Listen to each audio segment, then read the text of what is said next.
नमस्कार दोस्तों, आपका स्वागत है अपना यूट्यूब चैनल रंगपुर अकेडमी पर। आज हम हिंदी में विराम चिन्हों के बारे में पढ़ेंगे। विराम चिन्हों की संख्या कितनी होती है और किस तरह इनका प्रयोग किया जाता है। चलिए, विराम चिन्हों की संख्या पूछे तो कितनी होती है हमारी। विराम चिन्हों की संख्या होती है हमारी 20। कितनी होती है? 20 होती है। एक कवि हैं श्री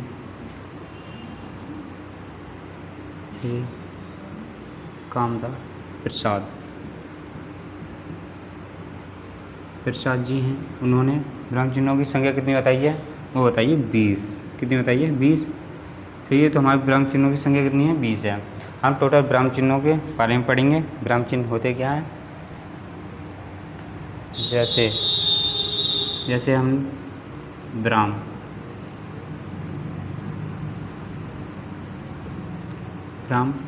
विराम चिन्ह, विराम का मतलब होता है या अर्थ होता है, क्या होता है इसका?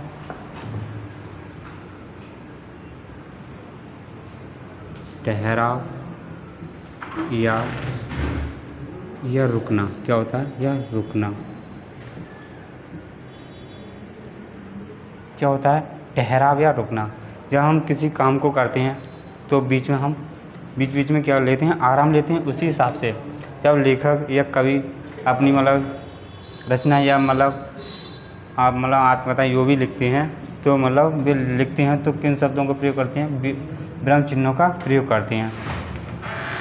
सही है।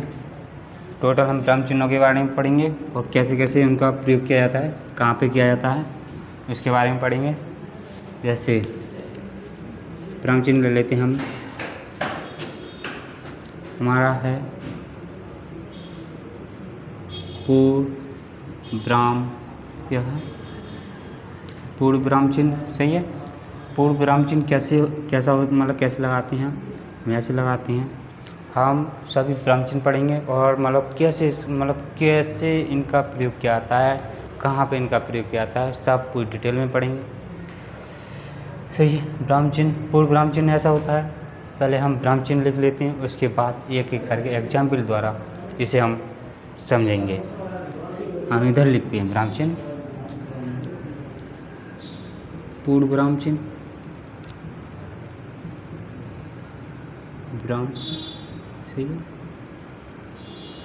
चिन्ह से, तो इसे हम ऐसे लिखते हैं। सही है। अपूर्ण विराम, क्रम बाई चलेंगे। अपूर्ण विराम तो ये हम डैश लगा लेते हैं। और अपूर्ण विराम कैसे लिखते हैं? ऐसे लिखते हैं। सही है।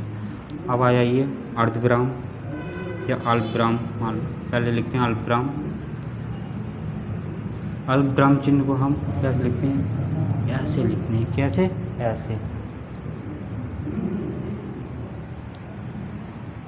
सही, हमारे उधर के ठीक। अब अर्ध विराम। अर्ध विराम चिन्ह को हम कैसे लिखते हैं? अर्ध विराम में ये बिंदु और ऐसे अल्प विराम। सही है। अर्ध विराम होता है हमारा। ठीक। अब विवरण चिन्ह, विवरण चिन्ह। सही। विवरण कैसे? ये ऐसे हम ऐसे से लिखते हैं और ऐसे होता है। ठीक।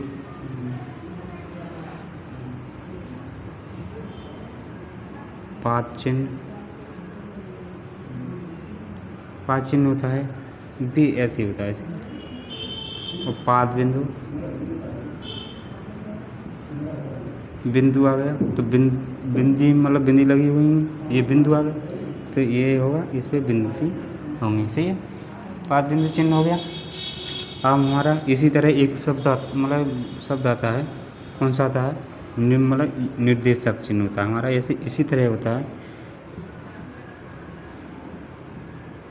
निर्देशन चिन्ह होता है, या निर्देशन चिन्ह, या हम इसे इंग्लिश में क्या बोलते हैं? डैश बोलते हैं इंग्लिश में, या संयोजक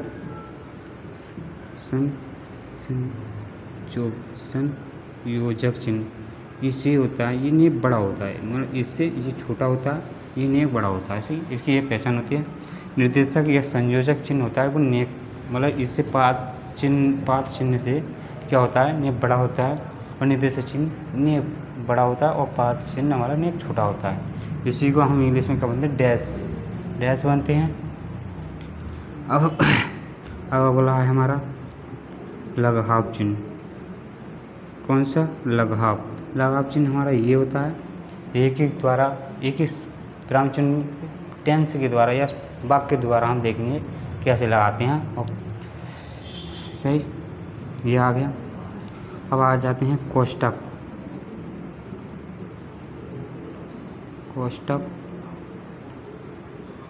आते हैं कोष्टक दोबारा करते हैं, क्या आते हैं, कोष्टक चिन्ह होते हैं जिसमें ऐसे सही और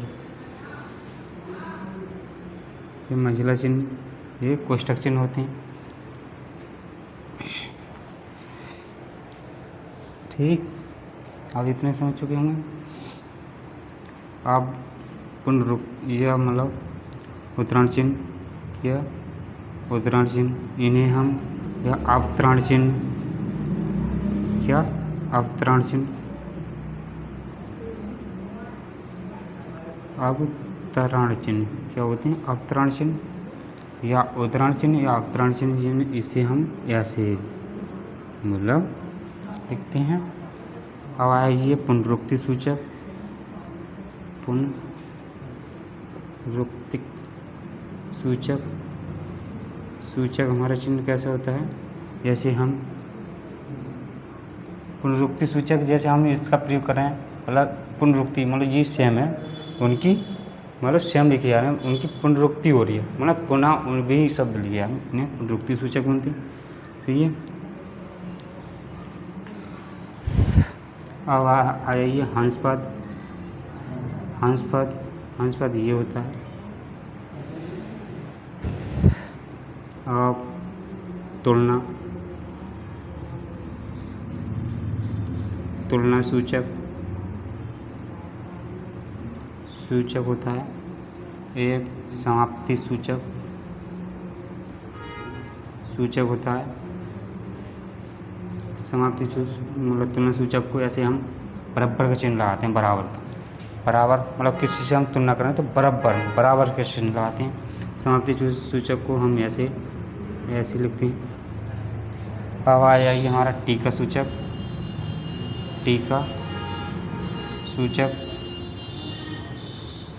चिन्ह हमारा, जैसे हम स्टार है हमारा, स्टार लगाते हैं, हैज, ये सब टीका सूचक में आते हैं।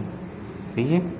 कौन से टीका सूचक में, या ये प्लस 2, ये सब कौन से होते हैं, हमारे टीका सूचक होते हैं। एक दीर्घ आता है, जैसे हम छंद में ऐसे चिन्ह लगाते हैं, 2 मात्राएं होती हैं इसकी, जिसे दीर्घ बनते हैं। गिनते हैं हमारे कौन कौन से रह गए, कौन सा छोटा है। देखिए 1 2 3 4 5 6 7 8 9 10 11 12 13 14 15 16 17 हमारे 17 होते कितने हैं, टोटल होते हैं कितने होते हैं 20 होते हैं। 3 कौन से रह गए, तो उनके बारे में देखते हैं।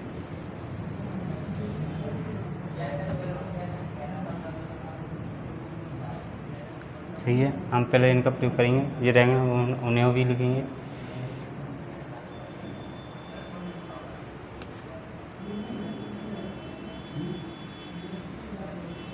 यहाँ हम इसका प्रयोग कैसे करते हैं, जैसे हम वाक्य लिखते हैं, वह राम है, क्या है, वह राम है, तो हम विराम चिन्ह लगाया, कौन सा चिन्ह लगाया, फुल विराम मतलब पूर्ण विराम चिन्ह का प्रयोग किया। सही है। अपूर्ण विराम चिन्ह का प्रयोग कैसे करते हैं, जैसे सही है अंतस्थ, यहाँ पे कौन सा विराम चिन्ह प्रयोग हुआ, हमारा अपूर्ण विराम चिन्ह हुआ। सही। आप देखते हैं और विराम चिन्ह का प्रयोग कैसे करते हैं इसके बारे में, जैसे हमने राम ऐसे लगाते हैं, श्याम श्याम, सही है, ऐसे लगाते हैं राम श्याम, मतलब वक्त बनाते राम और श्याम खेल रहे हैं, सही है, खेल रहे। इसका प्रयोग कैसे होता है, ऐसे होता है, सी अर्धविराम चिन्ह का प्रयोग अर्धविराम का होता है, मतलब जिसमें कम ठहराव हो, वहाँ अर्धविराम चिन्ह का होता है विवरण का। जैसे हम कोई वाक्य लिखते हैं, जैसे किसी के अनुसार, जैसे हम लिखते हैं कवि के अनुसार, कवि के अनुसार, तो हम ऐसे लगाते हैं इससे, तो हम उसके बाद अपनी मतलब जो भी लिखते हैं वो लिखते हैं, सही है, जो भी हम डेफिनेशन लिखते हैं। पाद बिंदु का और डैश का हम मतलब डिफरेंस देखते हैं, मतलब उससे लगाते हैं, सही है। इसका प्रयोग कैसे करते हैं, लगाव चिन्ह का प्रयोग कब करते हैं हम, जैसे हम कोई शब्द लिखा, डॉक्टर लिखा, हम इसे लगाव मानी छोटा करना, लगाव चिन्ह का डॉक्टर लिखते हैं तो हम इससे ऐसे लिखते हैं, शॉर्ट में लिखते हैं डॉक्टर, तो हम इसका प्रयोग करते हैं, तो यहाँ मतलब इसका प्रयोग कैसे करते हैं, ऐसे करते हैं, शब्दों को छोटा करना है, शॉर्ट में लिखना, लगाव चिन्ह का प्रयोग करते हैं वहाँ पे, सही है। हमारा कोष्टक आया, गणित में कोष्टक चिन्हों का प्रयोग किया जाता है, जो हम कोई सवाल दे रखा हो उसमें कोष्टक चिन्ह होते हैं, ये मतलब छोटा, बड़ा या बीच का 3 कोष्टक चिन्ह होते हैं, सही। ये हमारे कोष्टक चिन्ह होते हैं, ये मैथ में मतलब गणित में इनका प्रयोग यूज होता है। जैसे हम सवाल ले लेते हैं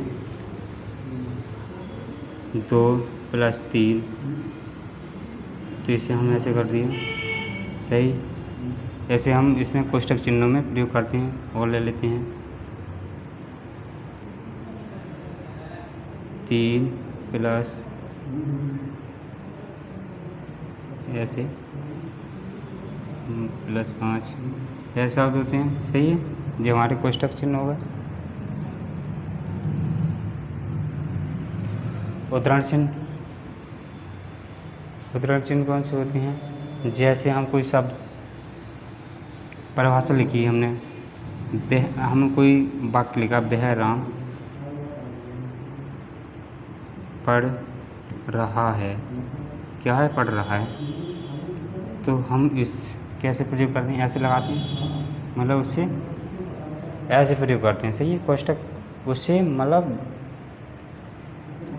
फोकस उसी पे हुआ है, मतलब पूरा डिफेंस उस पे हुआ है, मतलब ये लगा देते हैं, तो इससे क्या होगा, ये हमने बेस्ट या मेन लिखी है ये बात, मतलब कोई बात को हम मेन लिखते हैं, उस इन उद्धरण चिन्ह का प्रयोग किया जाता है। उद्धरण चिन्ह को हम अवतरण चिन्ह बोलते हैं। अब पुनरुक्ति सूचक को हम कैसे, पुनरुक्ति सूचक का उदाहरण ले लेते हैं। पुनरुक्ति सूचक का ये उदाहरण तो हो गया पुनरुक्ति, जैसे हम लिखते हैं, ऐसे हमने ले लिया राम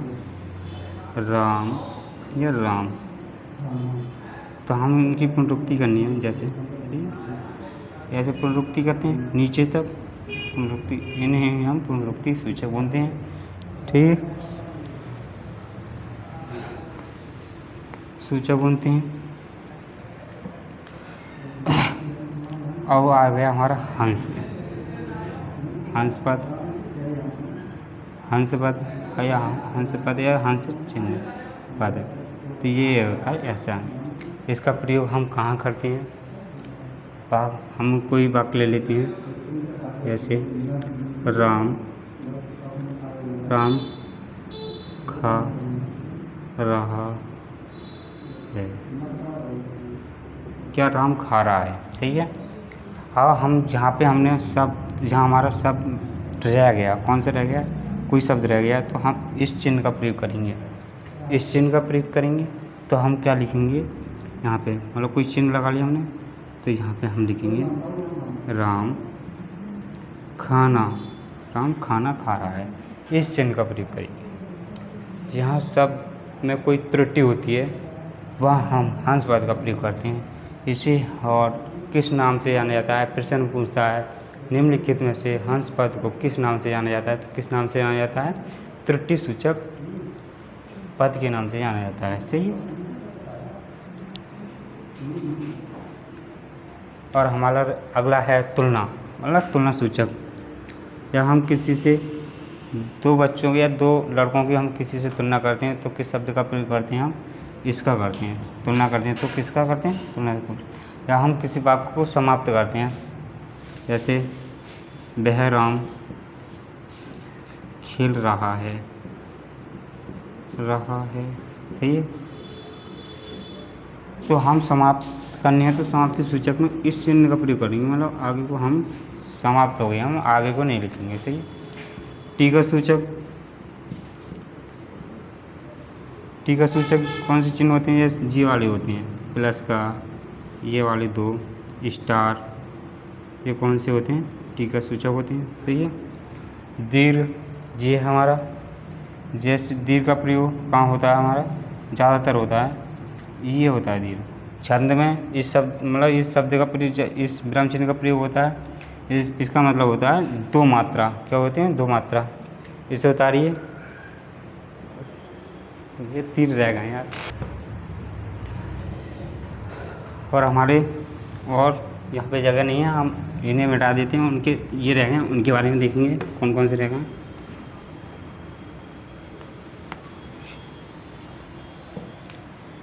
प्रश्नवाचक,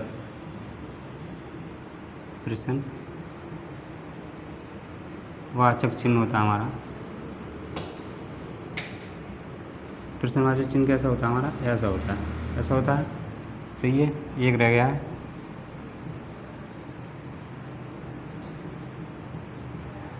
विस्मयादिबोधक, जिसे हम ऐसे, ये चिन्ह ऐसा होता है, सही है। एक अगला हमारा पुनरुक्ति सूचक,